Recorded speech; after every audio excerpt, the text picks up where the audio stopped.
ধীরে ধীরে ফুরিয়ে আসছে প্রাকৃতিক গ্যাসের মজুদ। স্থলভাগ ও বঙ্গোপসাগরে দ্রুত অনুসন্ধানের তাগিদ বিশেষজ্ঞদের। প্রতিমন্ত্রী বলেন, আমদানি করা এলএনজি এলেই মিটবে সংকট।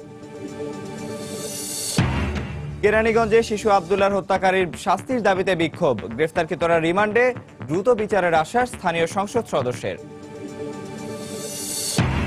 রাজধানীর মিরপুরে চাঁদা না পেয়ে পুলিশের হামলায় চা দোকানদার গুরুতর অগ্নিদগ্ধ। চিকিৎসকরা জানালেন, পুড়ে গেছে শরীরের ৯৫ ভাগ। চিকিৎসা খরচ নাগালের বাইরে থাকা সহ নানা কারণে ক্যান্সার আক্রান্ত রোগীর ৪ ভাগের ৩ ভাগই থাকছে সেবার বাইরে। আধুনিক যন্ত্রপাতি সংস্থাপনের আশ্বাস সরকারের। এবং গ্রন্থমেলা শুরুর পর এখনো চলছে বই প্রকাশের কাজ। ছাপাখানার ক্লান্তিহীন মেশিনগুলোর সঙ্গে কর্মব্যস্ত বাংলা বাজারের শ্রমিকরাও।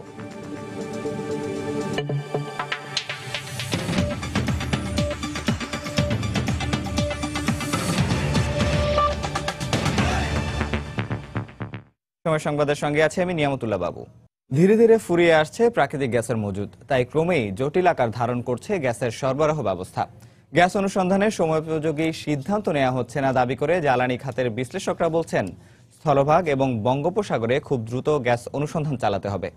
একই সাথে ভবিষ্যৎ ঘাটতি মোকাবেলায় সরকারকে রাজনৈতিক সদিচ্ছার পরিচয় দিয়ে অনুসন্ধান ব্যবস্থাপনার ত্রুটি দূর করার তাগিদও দিয়েছেন বিশেষজ্ঞরা। তবে জ্বালানি প্রতিমন্ত্রীর আশ্বাস, ২০১৮ সালের মধ্যে আমদানিকৃত এলএনজি দেশে এলে সংকট কেটে যাবে অনেকাংশেই। দেবাশিস রায়ের রিপোর্ট। জানুয়ারির শেষ সপ্তাহে কারিগরি জটিলতার কবলে ভয়াবহ দুর্ভোগে দিন কেটেছে প্রাকৃতিক গ্যাস ব্যবহারকারী নগরবাসীদের।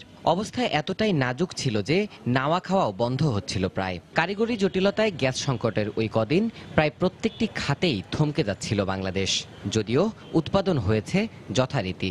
জ্বালানি বিভাগের তথ্যমতে দেশের মোট প্রাকৃতিক গ্যাসের মজুদ ২৭.১২ ট্রিলিয়ন ঘনফুট ধরে এরই মধ্যে ব্যবহৃত হয়েছে ১৪.০৩২ টিসিএফ। মজুদ আছে আর মাত্র ১৪.০৮৮ টিসিএফ। দেশে ঘন ঘন গ্যাস সংকটের কারণ হিসেবে বিশ্লেষকরা বলছেন, নতুন গ্যাস ক্ষেত্র অনুসন্ধান না করে সীমিত মজুদ থেকে অধিক ব্যবহারেই ঘনীভূত হচ্ছে জটিলতা। ১২ সনের পরে এখন পর্যন্ত বঙ্গোপসাগরে অনুসন্ধানের যে গতি, এটা অত্যন্ত ধীর, স্লথ এবং অতি স্বল্প। Since 2000 there has been hardly any exploration. Bapex যেগুলো করেছে মাত্র ২০০ বিসিএফ আবিষ্কার হয়েছে। সত্যিকার ভাবে আমাদের ল্যান্ড এক্সপ্লোরেশন হয়নি এবং যতটুকু হয়েছে বাপেক্সের মাধ্যমে তাতে কোনো সাফল্য আসেনি।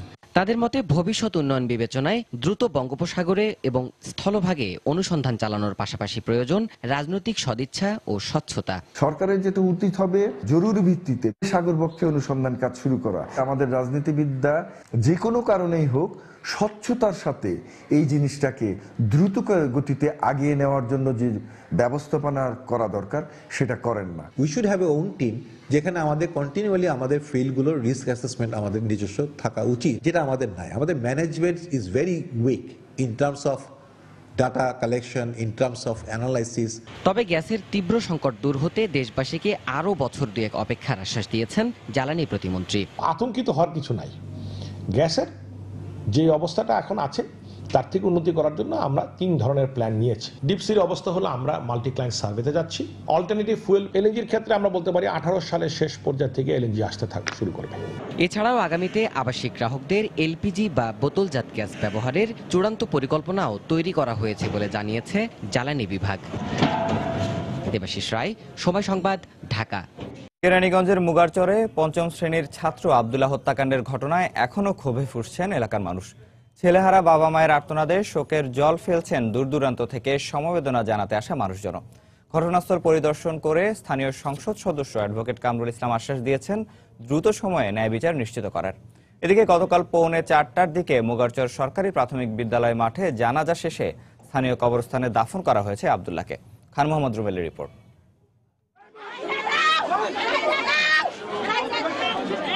হত্যাকাণ্ডের পর কেটেছে একদিন, তারপরেও শোকের ক্ষতে প্রলেপ পড়েনি এতটুকু। নিকটাত্মীয়ের হাতে নৃশংস হত্যার শিকার আব্দুল্লাহর মরদেহ মুগারচর সরকারি প্রাথমিক বিদ্যালয় মাঠে আনা হলে তার বাবা মার শোক ছুঁয়ে যায় আশপাশের মানুষজনকেও। ছেলের নিথর দেহ দেখে বারবারই মূর্ছা যান মা। পরে মুগারচর সরকারি প্রাথমিক বিদ্যালয়ে বিকেল 4:45টার দিকে অনুষ্ঠিত হয় আব্দুল্লাহর জানাজা, যাতে অংশ নেন পরিচিত অপরিচিত শত মানুষ। দাবি তোলেন ঘাতকদের বিচারের। জানাজা শেষে মুগারচর স্থানীয় কবরস্থানে আব্দুল্লাহর লাশ দাফন করা হয়। এর আগে সকালে প্রধান অভিযুক্ত মোতাহার সহ তার পরিবারের সবাইকে গ্রেফতার করে বিচারের আওতায় আনার দাবিতে বিক্ষোভ করেন এলাকাবাসী। আমার ছেলের খুনের সাথে যারা জড়িত প্রত্যেকের ফাঁসি চাই। ফ্যামিলির 4 জনের যদি মাইরা থাকে 4 জনের আমরা ফাঁসি দাবি করি। পরে স্থানীয় সংসদ সদস্য ও খাদ্যমন্ত্রী সেখানে উপস্থিত হয়ে আশ্বাস দিলে পরিস্থিতি শান্ত হয়। এ সময় খাদ্যমন্ত্রী 15 দিনের মধ্যে মামলার চার্জশিট দাখিলের আশ্বাস দেন। দ্রুততম সময়ের মধ্যে 15 দিনের মধ্যে এই মামলার চার্জশিট দেওয়া হবে। ডিসিস্টের মা বাবার পক্ষ থেকে, এলাকাবাসীর পক্ষ থেকে আমি এলাকার প্রতিনিধি হিসেবে আমি মামলাটি তুলব। এই মামলাটি আমি যত দ্রুত সম্ভব আমি আশা করছি উইদিন 3 or 4 মান্থের মধ্যে এই মামলাটি আমি নিষ্পত্তি করব, বিচার নিষ্পত্তি করব, এই আশা আমরা করছি। তবে এখনো মুগারচর এলাকায় থমথমে পরিস্থিতি বিরাজ করছে। কোনো অপ্রীতিকর ঘটনা এড়াতে সেখানে সজাগ আছে আইনশৃঙ্খলা রক্ষা বাহিনী। খান মোহাম্মদ রুমেল, সময় সংবাদ, ঢাকা। এদিকে শিশু আব্দুল্লাহ হত্যা মামলায় গ্রেফতার 4 জনের মধ্যে 3 জনের 5 দিন করে এবং একজনকে 7 দিনের রিমান্ডে নিয়েছে পুলিশ। আব্দুল্লাহ হত্যা মামলা ও এলাকার সবশেষ পরিস্থিতি জানতে আমরা চলে যাচ্ছি কেরানীগঞ্জে। সেখানে আছেন আমাদের রিপোর্টার মাহমুদ রাকিব। আমরা সরাসরি চলে যাচ্ছি সেখানে। রাকিব।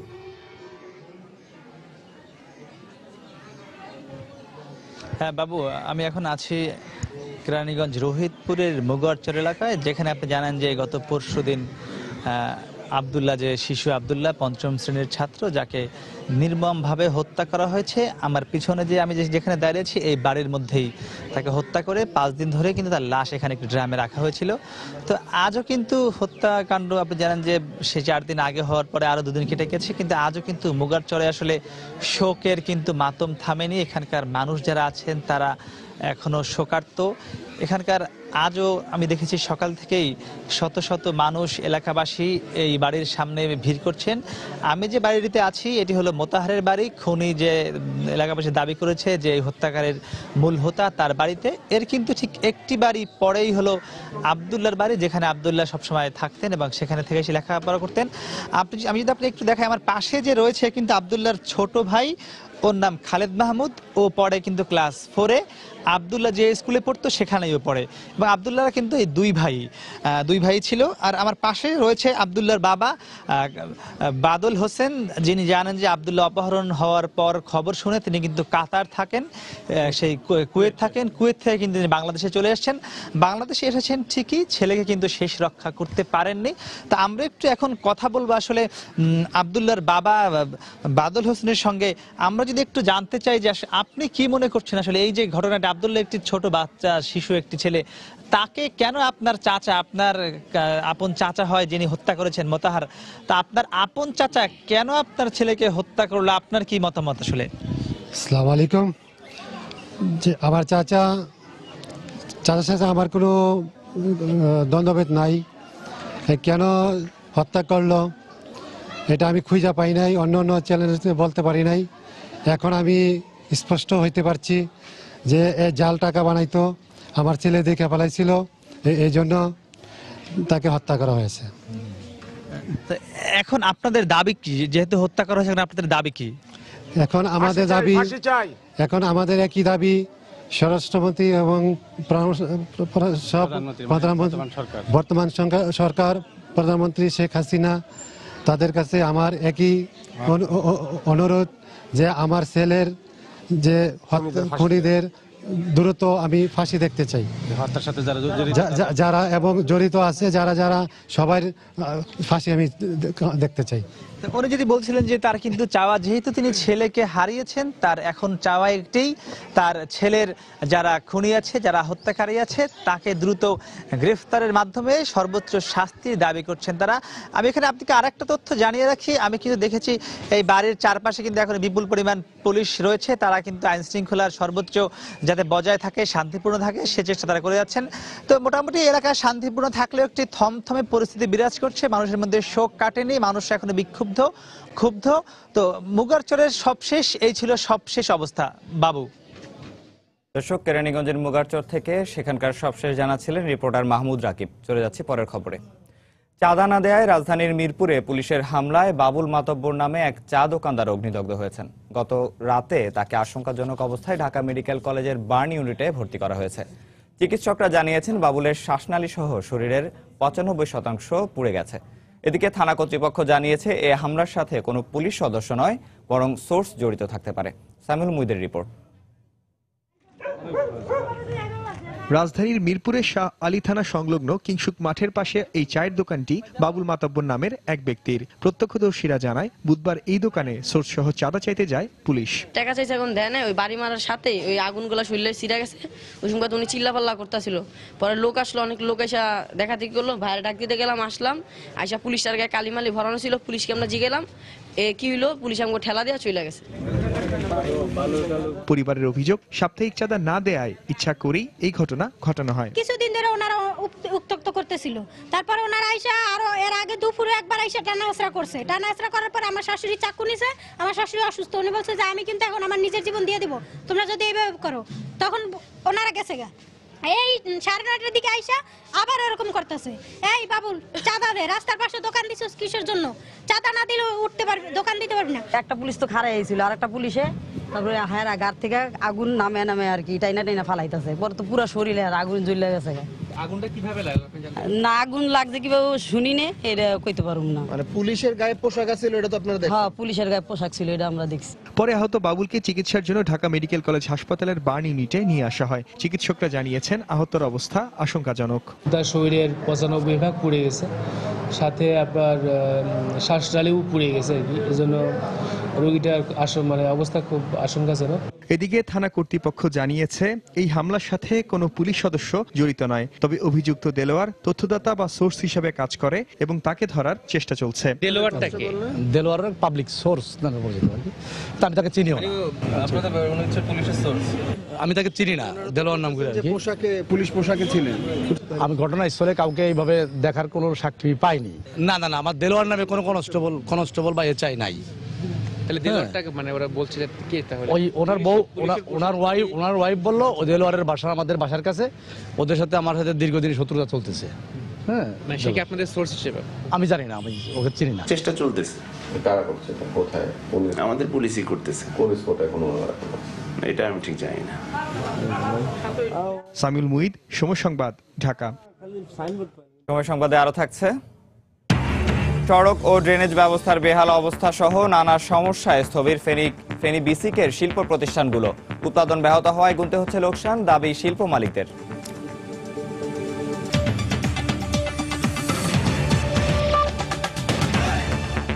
দেশের সব মহাসড়ক পর্যায়ক্রমে 4 লেনে উন্নীত করার পরিকল্পনা রয়েছে সরকারের। পাশাপাশি ঢাকা চট্টগ্রাম মহাসড়ক 6 লেনে উন্নীত করা হবে।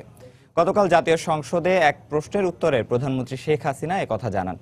পদ্মা সেতুর কারণে অন্য উন্নয়ন প্রকল্প বাধাগ্রস্ত হবে না মন্তব্য করে সংসদ সদস্যদের নিজ নিজ এলাকায় গিয়ে উন্নয়ন কর্মকাণ্ড তদারকির নির্দেশ দেন তিনি। আমাদের একটা পরিকল্পনা আছে যে প্রয়োজনে আমরা বাংলাদেশের যতগুলি রাস্তা, বিশেষ করে হাইওয়ে আছে, যেমন ঢাকা চট্টগ্রাম 4 লেন করে দিয়েছি, ভবিষ্যতে এটা 6 লেন আমরা করব, সেটা আমাদের পরিকল্পনা আছে। ভাঙ্গা থেকে বরিশাল পর্যন্ত রেল লাইন নির্মাণের জন্য একটা বিশদ নকশা প্রণয়নের সম্ভাব্যতা সমীক্ষা, প্রকল্পের প্রাকলিত ব্যয় 23 কোটি টাকা ধরা হয়েছে শুধু সম্ভাব্যতা যাচাইয়ের জন্য। তাহলে আশা করে বসে থাকা যায় যে হ্যাঁ, আগামীতে আপনার বরিশালও রেল লাইন দেখবে, রেলে করে যেতে পারবে। আমরা যে সমস্ত উপজেলায় একটাও সরকারি স্কুল বা কলেজ নেই, শুধুমাত্র সেই সকল উপজেলায় আমরা স্কুল বা কলেজ সরকারিকরণ করব। আর এই স্কুল কলেজ আমরা যে এখন সরকারিকরণ করব, যেগুলি আমরা সরকারিকরণ করব, সেখানকার শিক্ষকরা কোথাও বদলি হতে পারবেন না, তাদেরকে স্ব স্কুল বা কলেজে থাকতে হবে। রূপপুর পারমাণবিক বিদ্যুৎ কেন্দ্রের নির্মাণ কাজ দ্রুত ও সঠিকভাবে শেষ করতে নির্দেশ দিয়েছেন প্রধানমন্ত্রী শেখ হাসিনা। এই কেন্দ্র চালু হলে দেশের বিদ্যুৎ সমস্যার অনেকটাই সমাধান হবে বলে জানান তিনি। গতকাল সকালে প্রধানমন্ত্রীর কার্যালয়ে অনুষ্ঠিত রূপপুর পারমাণবিক প্রকল্পের জাতীয় কমিটির সভায় প্রধানমন্ত্রী একথা বলেন। তিনি জানান, দেশে প্রথমবারের মতো বৃহৎ এ কাজ বাস্তবায়নে লোকবল নিয়োগ এবং প্রশিক্ষণ দেওয়ার কাজ শুরু হয়েছে। প্রকল্পটি বাস্তবায়ন নতুন অভিজ্ঞতা মন্তব্য করে সময় মতো কাজ শুরুর আশা প্রকাশ করেন তিনি। রাশিয়ার সহযোগিতায় পাবনার রূপপুরে এই বিদ্যুৎ কেন্দ্রটি চালু হলে আরও 20,000 মেগাওয়াট বিদ্যুৎ যোগ হবে ন্যাশনাল গ্রিডে।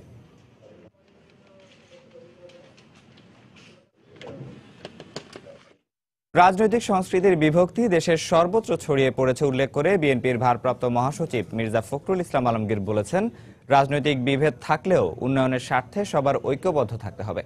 গতকাল বিকেলে রাজধানীর ঢাকা রিপোর্টার্স ইউনিটি মিলনায়তনে আরাফাত রহমান কোকোর প্রথম মৃত্যুবার্ষিকী উপলক্ষে এক স্মরণ সভায় তিনি একথা বলেন। ক্রীড়াঙ্গনে, সংস্কৃতির অঙ্গনে, রাজনৈতিক অঙ্গনে তো আছেই, সামাজিক জীবনে পর্যন্ত বিভক্তি এসে গেছে। শুনলে অবাক লাগে যে বিয়ের অনুষ্ঠানও পর্যন্ত এখন আপনার এই রাজনৈতিক বিভক্তি এসে পড়েছে। এই সংস্কৃতি আমাদেরকে খুব বেশি সামনে এগিয়ে নিয়ে যাবে না, এগিয়ে নিয়ে যেতে পারে না। আমাদেরকে অবশ্যই রাজনৈতিক প্রভেদ থাকবে, বিভেদ থাকবে, কিন্তু সামগ্রিকভাবে উন্নয়নের জন্য আমাদেরকে একটা ঐক্যে পৌঁছতেই হবে। দেশে প্রায় 15 লাখ মানুষ মরণব্যাধি ক্যান্সারে আক্রান্ত। স্বল্প সংখ্যক ক্যান্সার নিরাময় কেন্দ্র, চিকিৎসা খরচ নাগালের বাইরে থাকা সহ নানা কারণে আক্রান্ত রোগীর 4 ভাগের 3 ভাগই রয়ে যাচ্ছে সেবার বাইরে। চিকিৎসা সেবা সাধ্যের মধ্যে আনার পাশাপাশি বেসরকারি উন্নয়ন সংস্থাকে অধিক কার্যকরী করার পরামর্শ বিশেষজ্ঞদের। সমস্যা সমাধানে কয়েক বছরের মধ্যে পুরনো চিকিৎসা কেন্দ্রগুলোতে আধুনিক যন্ত্রপাতি সংস্থাপনের আশ্বাস সরকারের। বিস্তারিত মুজাহিদ শুভর রিপোর্টে। 2.5 বছরের শিশু রুহি স্কুলের বই খাতা সঙ্গী হবার অনেক আগেই মরণ ব্যাধি ক্যান্সার সঙ্গী হয়েছে তার। বিশ্ব স্বাস্থ্য সংস্থার তথ্য অনুযায়ী দেশে প্রতি বছর 2,50,000 মানুষ নতুন করে ক্যান্সারে আক্রান্ত হয়, যেখানে প্রায় 1.5 লাখ মানুষকেই হার মানতে হয় মৃত্যুর কাছে। এক্ষেত্রে চিকিৎসা সেবা সাধারণ মানুষের সাধ্যের মধ্যে আনার পাশাপাশি সচেতনতা বাড়াতে বেসরকারি উন্নয়ন সংস্থাগুলোকে উদ্যোগী করতে সরকারের প্রতি আহ্বান বিশেষজ্ঞদের। তো এগুলোর জন্য রিসার্চ দরকার, বড় বড় ফান্ড দরকার এবং সায়েন্টিস্টদেরকে ইনভলভ করা দরকার। সরকার কিন্তু একটা লিমিটের বাইরে যেতে পারবে না। ওই জন্যই ইন্স্যুরেন্স কোম্পানিগুলোকে কোনো না কোনোভাবে ইনভলভ করা যায় কিনা। সারা পৃথিবীতে অনেক জায়গায় অনেক রকম মডেল আছে, আমরা তো সব সেই সবগুলো নিয়ে বসতে পারি যে কোন দেশ তাদের জনগণের জন্য কিভাবে এই স্বাস্থ্য খাতে খরচ করছে। বাংলাদেশে 160টি ক্যান্সার নিরাময় কেন্দ্রের চাহিদা থাকলেও রয়েছে মাত্র 15টি।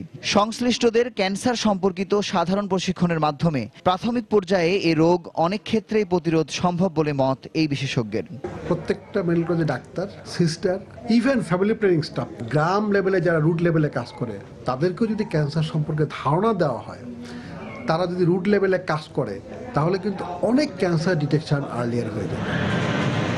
নিরাময় কেন্দ্র না বাড়িয়ে আগামী 2-3 বছরের মধ্যে পুরনো কেন্দ্রগুলোতে আধুনিক যন্ত্রপাতি সংস্থাপনের সরকারি পরিকল্পনার কথা জানালেন সংশ্লিষ্টরা। যদি আপাতত 20টা সেন্টার করে দেওয়া যায়, তাহলে আগামী 10 বছর হয়তো আমাদের সমস্যার অনেক সমাধান হয়ে যাবে।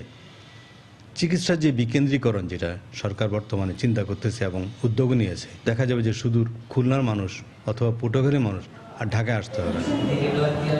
2025 সালে পৃথিবীতে ক্যান্সারে আক্রান্ত রোগীর সংখ্যা 19 মিলিয়ন ছাড়িয়ে যাবার আশঙ্কা আন্তর্জাতিক স্বাস্থ্য সংস্থার। তবে এই মরণব্যাধি প্রতিরোধে সচেতনতা তৈরির জন্য সকল রাষ্ট্রকে একসঙ্গে কাজ করার তাগিদ দিয়েছে বিশ্ব স্বাস্থ্য সংস্থা।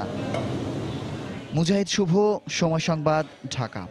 নীতিমালা না মেনে যেসব শিক্ষা প্রতিষ্ঠান বিভিন্ন ফির নামে শিক্ষার্থীদের কাছ থেকে অতিরিক্ত টাকা আদায় করেছে, তাদেরকে 7 দিনের মধ্যে ওই টাকা ফেরত দেওয়ার নির্দেশ দিয়েছে শিক্ষা মন্ত্রণালয়। গতকাল সকালে সচিবালয়ে সংবাদ সম্মেলনে এই কথা জানান শিক্ষামন্ত্রী। সরকারের নীতিগত সিদ্ধান্তকে সবসময় গুরুত্ব দেওয়া হবে বলে জানিয়েছেন স্কুল প্রধানরা। প্রতি বছর এসএসসি পরীক্ষার ফর্ম পূরণের পাশাপাশি স্কুলগুলোতে ভর্তির সময় শিক্ষা বোর্ডের নির্ধারিত ফিয়ের অতিরিক্ত অর্থ আদায়ের অভিযোগ আসে। সম্প্রতি রাজধানী সহ দেশের বিভিন্ন স্কুলের সামনে শিক্ষার্থী ও অভিভাবকরা এ নিয়ে আন্দোলন গড়ে তোলেন। এরই প্রেক্ষিতে উচ্চ আদালতের নির্দেশনা পেয়ে সংশ্লিষ্টদের অতিরিক্ত অর্থ আদায় বন্ধের পাশাপাশি বাড়তি টাকা ফেরত দেওয়ার নির্দেশনা দেয় শিক্ষা মন্ত্রণালয়। যেসব প্রতিষ্ঠান এখনো বাড়তি টাকা ফেরত দেয়নি, তাদেরকে আগামী 7 দিনের মধ্যেই আদায়কৃত অতিরিক্ত টাকা ফেরত দেওয়ার নির্দেশ দেন শিক্ষামন্ত্রী। যারা অতিরিক্ত এসএসসি পরীক্ষা উপলক্ষে ফি নিয়েছেন এবং যারা ভর্তি নীতিমালা লঙ্ঘন করে অতিরিক্ত অর্থ নিয়েছেন, তারা অবিলম্বে সেই টাকা ফেরত দিয়ে বোর্ডকে অবহিত করবেন এ নির্দেশনা না মানলে প্রতিষ্ঠানের বিরুদ্ধে কঠোর ব্যবস্থা নেওয়ার কথা বলেন শিক্ষামন্ত্রী। শিক্ষা বোর্ডের নির্ধারিত ফিয়ের অতিরিক্ত কোনো টাকা না দেওয়ার জন্য অভিভাবকদের প্রতিও আহ্বান জানান তিনি। 7 দিনের মধ্যে ফেরত দিয়ে বোর্ডকে অবহিত করবে। ফেরত না দিয়ে তাহলে তো আমাদের কাছে সেই তালিকা আসবে, সেই অনুসারে আমরা ব্যবস্থা নেব। কমিটি বাতিল করে দেওয়ার নির্দেশ হাইকোর্টে দিয়ে দিচ্ছে। আমরা এমপি মুক্ত কার্ড দিতে পারি, বেতন কার্ড দিতে পারি, আমরা এমনকি স্কুলের অনুমোদন কার্ড দিতে পারি। অভিভাবকদেরকে বলছি, আপনারা যে স্কুলে বা যে প্রতিষ্ঠানে বেশি অর্থ দাবি করে নিয়মের বেশি, আপনারা সবাই মিলিত হবে, একত্র হয়ে টাকা দিবেন না। এদিকে সরকারের গৃহীত সিদ্ধান্ত মেনে নিয়ে শিক্ষকদের জীবনযাত্রার মানোন্নয়নের বিষয়গুলো বিবেচনায় নেওয়ার জন্য সরকারের প্রতি আহ্বান জানান স্কুল প্রধানরা। আর বর্ধিত বেতন ভাতা যদি আমরা ফেরত দিয়ে দিই, তাহলে শিক্ষক কর্মচারীদের পে স্কেল দেওয়া সম্ভব না। আর পে স্কেল না দিলে কোনো মেধাবী শিক্ষক এখানে কাজ করবে না। এমপিওভুক্ত শিক্ষকরা যে পরিশ্রম করে, যারা এমপিওভুক্ত নন তারাও কিন্তু তার চেয়ে কম পরিশ্রম করেন না। তো যদি আমাদের বেতন বৃদ্ধি পায়, তাদের বেতন বৃদ্ধি না পেলে তারা কিন্তু কেউ থাকবে না। আদায়কৃত অতিরিক্ত ফি দেওয়ার জন্য উচ্চ আদালতের নির্দেশনার পাশাপাশি প্রধানমন্ত্রীর কার্যালয় থেকেও ব্যবস্থা নেওয়ার নির্দেশনা রয়েছে বলে জানান শিক্ষামন্ত্রী। প্রসূন আশিস, সময় সংবাদ, ঢাকা। নতুন পে স্কেল ঘোষণার পর সাংবাদিকদের বেতন বৈষম্য দূর করার তাগিদ দিয়েছেন রাষ্ট্রপতি মোহাম্মদ আব্দুল হামিদ। গতকাল দুপুরে ঢাকা সাংবাদিক ইউনিয়নের দ্বিবার্ষিক সম্মেলনের উদ্বোধনী অনুষ্ঠানে একথা বলেন তিনি। সম্প্রতি সরকার ঘোষিত পে স্কেলের ফলে সাংবাদিকরা বৈষম্য বোধ করছে। আমি আশা করব সরকার এই ব্যাপারে যথাযথ মনোযোগ দেবে এবং সমস্যাটির অচিরেই সমাধান হবে। রাষ্ট্রপতি হিসেবে আমি আপনাদের আশ্বস্ত করতে পারি, আমার দুয়ার আপনাদের জন্য সব সময়ই উন্মুক্ত। আর আমার পক্ষে যতটুকু করা সম্ভব তা আমি অবশ্যই করব। সময় সংবাদে আরো থাকছে, নিয়ম নীতি তোয়াক্কা না করেই নড়াইলে গড়ে উঠছে অবৈধ ইট ভাটা, দূষিত হচ্ছে পরিবেশ, অনুমোদনহীন ভাটা বন্ধে অভিযান অব্যাহত রয়েছে দাবি জেলা প্রশাসকের।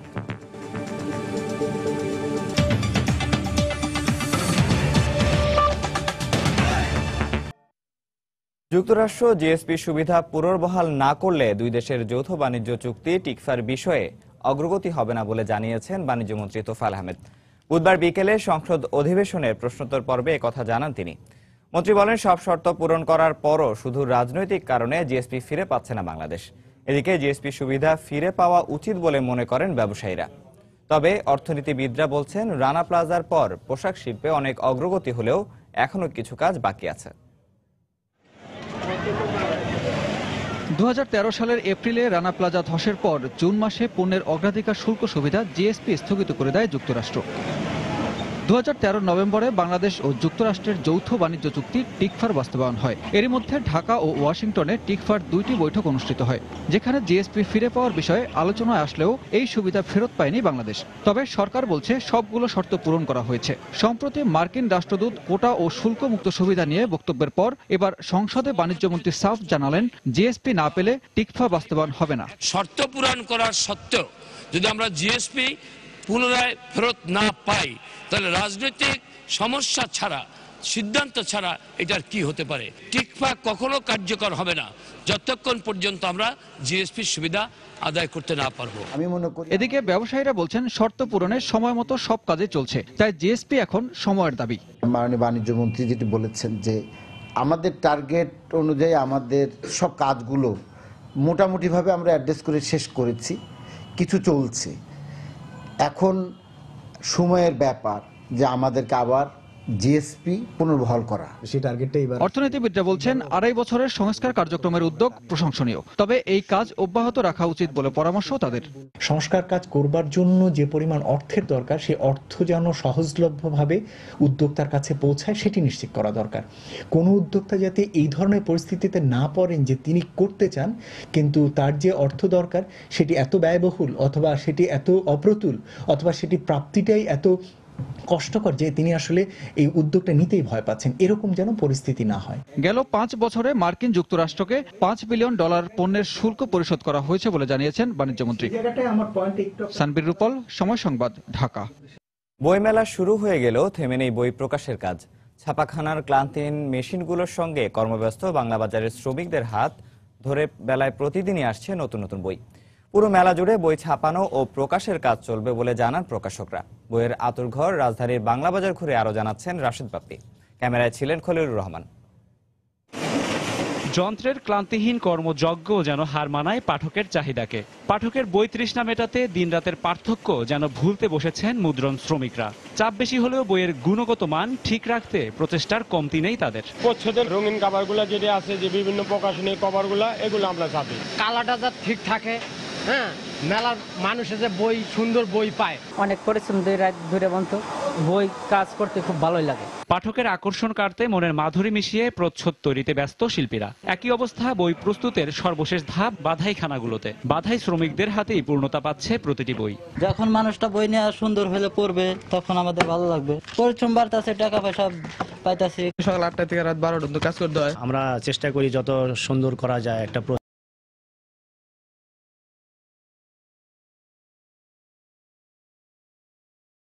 মেলায়। এভাবে পুরো ফেব্রুয়ারি মাস জুড়েই পাঠকের চাহিদা মেটাতে চলবে বই মুদ্রণ ও প্রকাশের কাজ।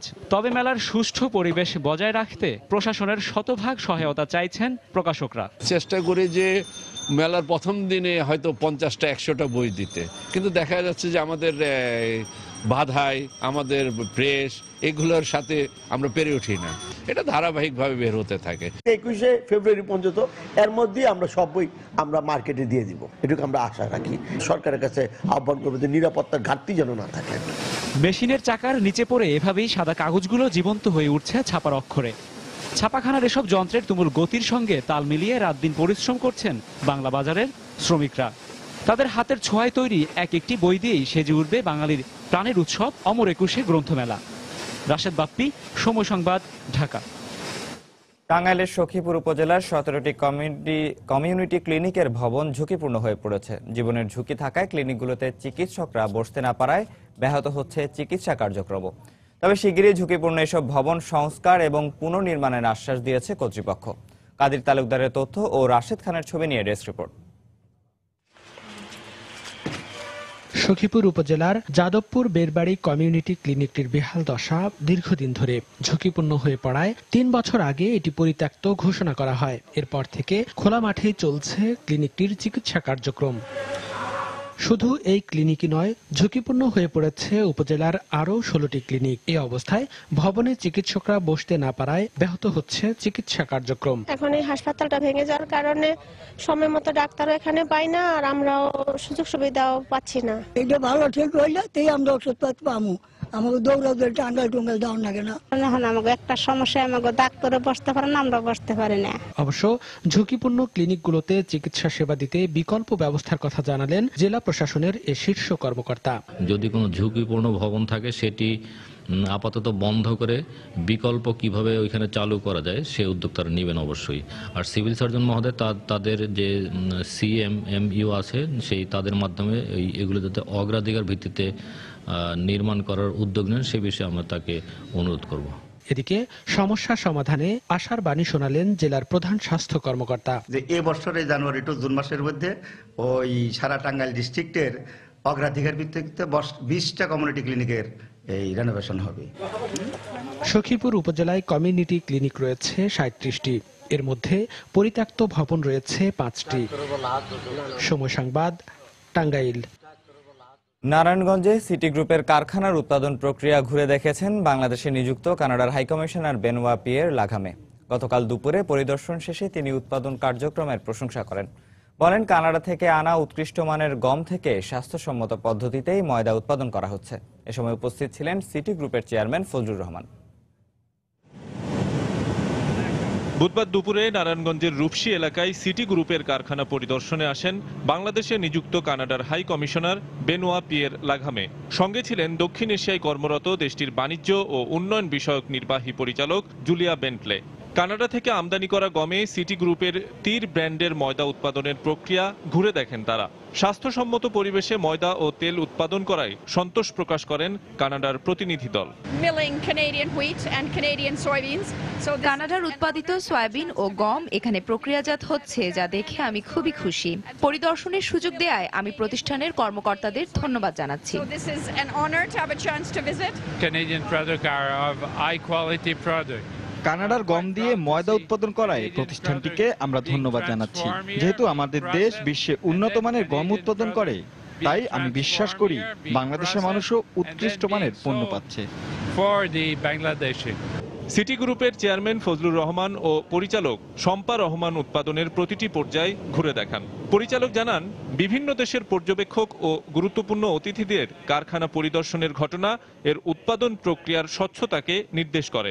তারা আমাদের এখানে Shampa flour mill, seed crushing mill এগুলো ভিজিট করলেন and they are very impressive about our quality, our standard of factories, materials and everything. এ নিয়েও দ্বিতীয়বারের মতো সিটি গ্রুপ পরিদর্শনে আসলেন কানাডার হাই কমিশনার। শফিক মোহাম্মদ, সময় সংবাদ, নারায়ণগঞ্জ। প্রধান তথ্য কমিশনার হিসেবে নিয়োগ পেলেন রাষ্ট্রায়ত্ত সংবাদ সংস্থা বাসসের চেয়ারম্যানের দায়িত্বে থাকা অধ্যাপক গোলাম রহমান। রাষ্ট্রপতি মোহাম্মদ আব্দুল হামিদ তাকে এ পদে নিয়োগ দিয়েছেন বলে বুধবার সরকারি এক তথ্য বিবরণীতে জানানো হয়েছে। সাধারণত 5 বছরের জন্য নিয়োগ দেওয়া হলেও 67 বছর বয়স পর্যন্ত এ দায়িত্ব পালন করতে পারেন প্রধান তথ্য কমিশনার। ঢাকা বিশ্ববিদ্যালয়ের গণযোগাযোগ ও সাংবাদিকতা বিভাগের অধ্যাপক গোলাম রহমান গত সেপ্টেম্বর থেকে বাসসের চেয়ারম্যান হিসেবে দায়িত্ব পালন করছিলেন। নিয়মনীতি তোয়াক্কা না করে নড়াইলে পাল্লা দিয়ে গড়ে উঠছে একের পর এক অবৈধ ইটভাটা। এসব ইটভাটা থেকে নির্গত ধোঁয়ায় দূষিত হচ্ছে পরিবেশ। তবে তা নিয়ে কোনো মাথা ব্যথা নেই ইটভাটার মালিকদের। স্থানীয়দের অভিযোগ, প্রশাসনের যোগসাজশে অনুমোদন ছাড়াই ব্যবসায়ীরা চালিয়ে যাচ্ছেন ইটভাটা। তবে জেলা প্রশাসকের দাবি, অনুমোদনহীন ইটভাটা বন্ধে অভিযান অব্যাহত রয়েছে। নড়াইল প্রতিনিধি খায়রুল আলেফিন রানার তথ্য ও ছবি নিয়ে ডেস্ক রিপোর্ট। লোকালয়ের 1 কিলোমিটারের মধ্যে ইটভাটা স্থাপন নিষিদ্ধ থাকলেও নড়াইলে জনবসতিপূর্ণ এলাকা ও কৃষি জমিতে গড়ে উঠছে একের পর এক অবৈধ ইটভাটা। আইনের তোয়াক্কা না করে কয়লার পরিবর্তে কাঠ পুড়িয়ে ইট তৈরি চলছে এসব ভাটায়। আর ধোঁয়া নির্গমনের জন্য ব্যবহার করা হচ্ছে স্বল্প উচ্চতার টিনের তৈরি চিমনি। তবে তা নিয়ে কোনো মাথা ব্যথা নেই ইটভাটার মালিকদের। আমি জানবো কি, বাংলাদেশের সমস্ত লোক জানে যে এই শিপ ব্যারেল শিপ দিতে কাঠ পুরানো নিয়মের বাইরে। নিয়মের বাইরে যাই না শুনে কাজ কিভাবে হচ্ছে বলেন যে সরকার? বাংলাদেশে তো সবই হচ্ছে, কোনো জায়গায় বাদ আছে না। প্রতিদিন আমাদের ভাটায় 100 মণ কাঠ যাচ্ছে। এদিকে এসব ইটভাটার কারণে মরে যাচ্ছে গাছপালা, উর্বরতা হারাচ্ছে ফসলি জমি, ভারসাম্যহীন হয়ে পড়ছে পরিবেশ। স্থানীয়দের অভিযোগ, প্রশাসনের সাথে যোগাযোগ রেখেই পরিবেশ বিধ্বংসী এসব ইটভাটা চালিয়ে যাচ্ছেন ব্যবসায়ীরা। উপরে যে মাটিটা কেটে নিয়ে আছে, এই জন্য উপরে যে পলি মাটি, পলিমাটিটা চলে যাচ্ছে, এই জন্য আপনার জমির উর্বরতা কমে যাচ্ছে। বাতাসে রিয়াকশন করে মানুষ জীব জানোয়ার এবং ফসলের ক্ষয়ক্ষতি হচ্ছে। উদ্যোগ কর্মকর্তার সাথে কোনোটা একটা লেওয়াজ আছে, তা না থাকলে এভাবে করতে পারে না। তবে জেলা প্রশাসকের দাবি, অবৈধ ইটভাটার বিরুদ্ধে অভিযান অব্যাহত রয়েছে। অনুমোদিত যে ভাটাগুলো আছে তার বিরুদ্ধে আমাদের রুটিন ওয়ার্ক, আমরা মোবাইল কোর্ট পরিচালনা করছি এবং যেগুলোর মধ্যে অসঙ্গতি পাওয়া যাচ্ছে, একেবারে মেজর অসঙ্গতি যেগুলো, সেগুলো আমরা কিন্তু বন্ধ করে দিচ্ছি। আমাদের এটা কন্টিনিউয়াস প্রসেস, আমাদের কাজ চলতে থাকবে। নড়াইলে বর্তমানে 45টি ইট ভাটা রয়েছে, এর মধ্যে 25টির অনুমোদন নেই। সময় সংবাদ, নড়াইল। সড়ক ও ড্রেনেজ ব্যবস্থার বেহাল অবস্থা সহ নানা সমস্যায় স্থবির হয়ে পড়েছে বাংলাদেশ ক্ষুদ্র ও কুটির শিল্প কর্পোরেশন বিসিকের ফেনীর শিল্প প্রতিষ্ঠানগুলো। দীর্ঘদিনের সমস্যা সমাধানে কর্তৃপক্ষ ব্যবস্থা না নেয়ায় উৎপাদন ব্যাহত হবার পাশাপাশি লোকসান গুনতে হচ্ছে বলে দাবি শিল্প মালিকদের। মীর হোসেন রাসেলের ক্যামেরায় আতিয়া সজলের রিপোর্ট। 5 দশক আগে ঢাকা চট্টগ্রাম মহাসড়কের পাশে ফেনী পৌরসভার চাঁদিপুর এলাকায় প্রতিষ্ঠিত হয় বিসিক শিল্পনগরী। এখানকার 152টি প্লটের মধ্যে প্রশাসনিক কাজের জন্য 10টি রেখে বাকি সব বরাদ্দ দেওয়া হয় শিল্প ইউনিট স্থাপনের জন্য। এর মধ্যে একাধিক ইউনিট নিয়ে গড়ে ওঠা অর্ধ শতাধিক শিল্প কারখানার মধ্যে শতভাগ রপ্তানিযোগ্য 5টি সহ বর্তমানে উৎপাদনমুখী রয়েছে 44টি। বর্ষায় সামান্য বৃষ্টি হলেই সড়ক সহ হাঁটু পানিতে ডুবে থাকে শিল্প এলাকা। এতে ব্যবহারের অনুপযোগী হয়ে পড়ে সড়ক। এতে চরম বিপাকে শিল্প এলাকার সবাই। বৃষ্টির দিনে রাস্তা ডুবে থাকে তো আমরা দেখি না, চোখে দেখা যায় না, এমনকি গাড়ির ড্রেনের ভিতরে পড়ে যায়। রাস্তাঘাট খুবই খারাপ, বড় বড় গর্ত, এই কারণে আমরা কাঁচামাল আনতে পারতেছি না, ডেলিভারি দিতে পারতেছি না। ফেনী বিসিক শিল্প মালিক সমিতির সভাপতির মতে এখানকার শিল্প প্রতিষ্ঠান টিকিয়ে রাখতে দরকার সরকারি প্রতিশ্রুতির বাস্তবায়ন। এই সমস্ত পরিস্থিতিতে আমাদের এখানে উদ্যোক্তারা অনেকেই কিন্তু শিল্প করার যে আগ্রহ হারাচ্ছে এবং অনেক শিল্প প্রতিষ্ঠান বন্ধ হয়ে তারা ট্রান্সফার করে বা হস্তান্তর করে চলে গেছে। অন্যদিকে বিসিকের ফেনীর সহকারী মহাব্যবস্থাপক সমস্যার কথা স্বীকার করে শোনালেন আশার বাণী। আমরা এসব সমস্যা তুলে ধরে প্রায় 7 কোটি টাকার একটা এস্টিমেট পাঠিয়েছি। বরাদ্দ পাওয়া গেলে আমরা এসব সমস্যার সমাধানে উদ্যোগ গ্রহণ করব। 1962 সালে প্রায় 25.5 একর ভূমির উপর প্রতিষ্ঠিত হয় এই ফেনীর বিসিক শিল্পনগরী। প্রতিষ্ঠার 53 বছরও ফেনীর এই বিসিক এলাকার বৈদ্যুতিক খুঁটিতে লাগেনি সড়ক বাতি, নেই সীমানা প্রাচীর, এমনকি বিসিক কর্তৃপক্ষের নিরাপত্তা প্রহরীও। ফলে চুরি, ছিনতাই, চাঁদাবাজির শিকার হতে হয় এখানকার মালিক শ্রমিকদের, এমনটি অভিযোগ তাদের। আতিয়ার সজল, সময় সংবাদ, ফেনী। জাতিসংঘের বিশ্ব খাদ্য সংস্থা WFP'র নির্বাহী বোর্ডের সদস্য নির্বাচিত হয়েছে বাংলাদেশ। জাতিসংঘের সংবাদ বিজ্ঞপ্তি অনুযায়ী সদস্যরা ভোটের মাধ্যমে বাংলাদেশকে নির্বাহী বোর্ডের সদস্য নির্বাচিত করেছে। 2016 থেকে 2018 এই 3 বছর বাংলাদেশ WFP বোর্ডের সদস্য থাকবে, আর এর মধ্য দিয়েই বাংলাদেশ কৃষি উন্নয়নে বিশ্বের আস্থা অর্জন করেছে বলে নিউ ইয়র্কে বাংলাদেশ দূতাবাসের পক্ষ থেকে বলা হয়েছে।